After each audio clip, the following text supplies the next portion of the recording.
তালপাট cutting খুবই গুরুত্বপূর্ণ একটা কাটিং। তালপাট যদি জামার মধ্যে না কাটা হয় তাহলে কিন্তু একদম জামাটাই শেষ।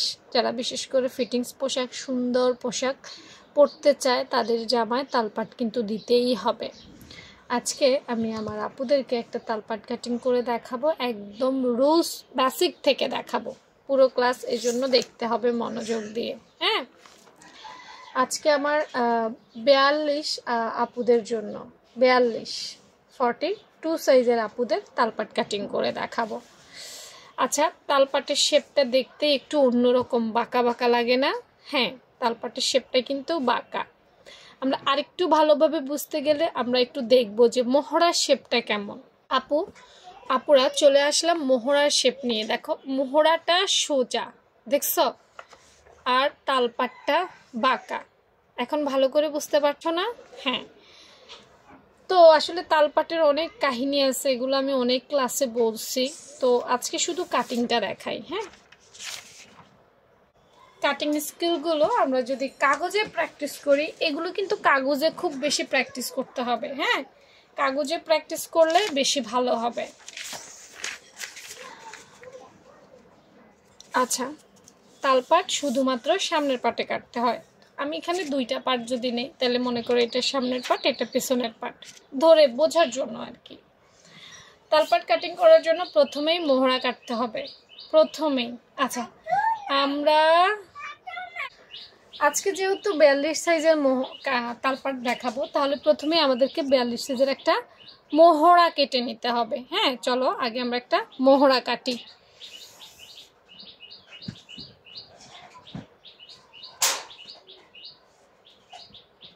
একটা মোহরা আগে কেটে নিই, তাহলে তালপাট কাটতে সুবিধা হবে। তো মোহরা তো আমরা সবাই কাটি, পারি, তাই না? পারি না আমরা? বলো তো, আমরা তো মোহরা কাটতে পারি। একটা জামার মোহরা আগে আমরা সেটা কেটে নিব।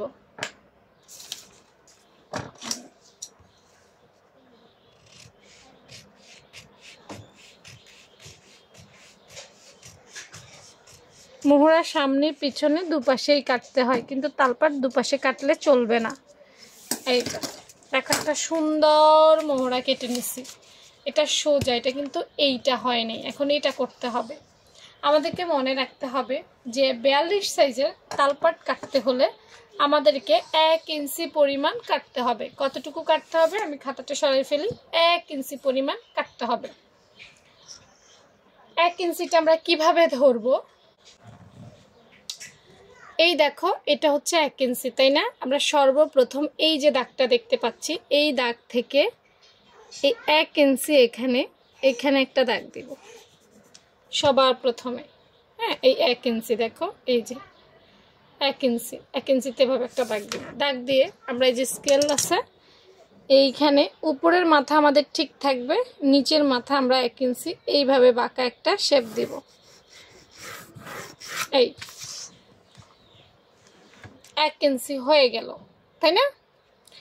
এরপর আমরা কি করব দেখো, উপর থেকে ধরে, এটা 42 সাইজের জন্য, অন্য সাইজ না। হ্যাঁ, উপর থেকে ধরে আমরা 3.5 ইঞ্চি, কত 3.5, এটা হচ্ছে 3, এই হচ্ছে 3.5, 3.5 ইঞ্চিতে একটা দাগ দিব।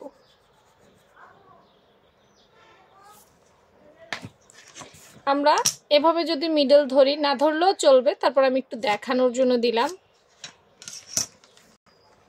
1 ইঞ্চি আমরা এখানেও এই 1 ইঞ্চিতে একটা দাগ দিব। এই যে এখানে 1 ইঞ্চি আসছে, এই দেখো এখানে 1 ইঞ্চি আসছে। আচ্ছা, আমরা যদি এখান থেকে ধরি, এখানে তো একটা মার্ক থাকবে, তাই না? এখান থেকেও ধরে আমরা 1 ইঞ্চির মধ্যে একটা দাগ দিব। তাহলে দেখো আমরা কয়টা জায়গায় 1 ইঞ্চি, 42 সাইজের জন্য তালপাটের সূত্র হচ্ছে 1 ইঞ্চি। তাহলে আমরা কয়টা জায়গায় 1 ইঞ্চি নিলাম? এখান থেকেও 1 ইঞ্চি নিলাম, এই যে এখান থেকেও 1 ইঞ্চি নিলাম, এখানেও 1 ইঞ্চি নিলাম, এখানেও 1 ইঞ্চি নিলাম, উপর থেকে ধরে 3.5 নিছি, সেখানেও 1 ইঞ্চি নেওয়া যায়, ওটা আরেকটা সিস্টেম, সেটা মোহরার সাথে মিল করে করতে হয়। যেহেতু আমি আজকে মোহরা কাটিং দেখাইনি, শুধু তালপাট কাটিং দেখাচ্ছি, তাই ওইখানের 1 ইঞ্চিটা এখন দেখাচ্ছি না। এখন কি করব দেখো, এই এই তিনটে স্টেপে মিলাই দিব। দেখো এগুলো হচ্ছে পারফেক্ট কাটিং স্কেল, ঠিক আছে? এগুলো তোমরা কোথায় পাবা না বা অন্যদের সাথে মিলবেও না। আমি যদি ডিরেক্ট নিতাম এতটা পারফেক্ট হতো না। এখন দেখবা কাটার পরে এটা কতটা পারফেক্ট হয়েছে। আমি এটা কাটি, হ্যাঁ।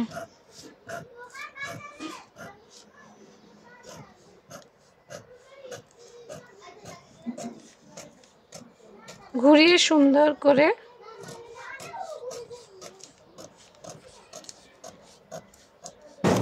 কেটে ফেলব।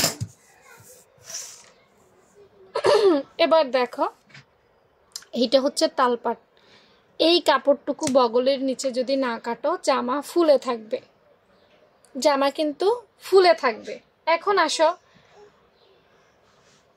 এটা কেন পারফেক্ট আমি একটু বলি। আমি অনেককেই কাটিং করতে দেখছি, তারা তালপাটটা কিভাবে কাটে জানো? আমি এটার মধ্যে দেখাই। উইদাউট মাপঝোপ, মানে মাপঝোপ ছাড়া তারা এভাবে করে, আমি নিজে দেখেছি, এভাবে দেয় মোহরা শেপটা, মোহরাটা শেপ সাথে এইভাবে তালপাট দেয়।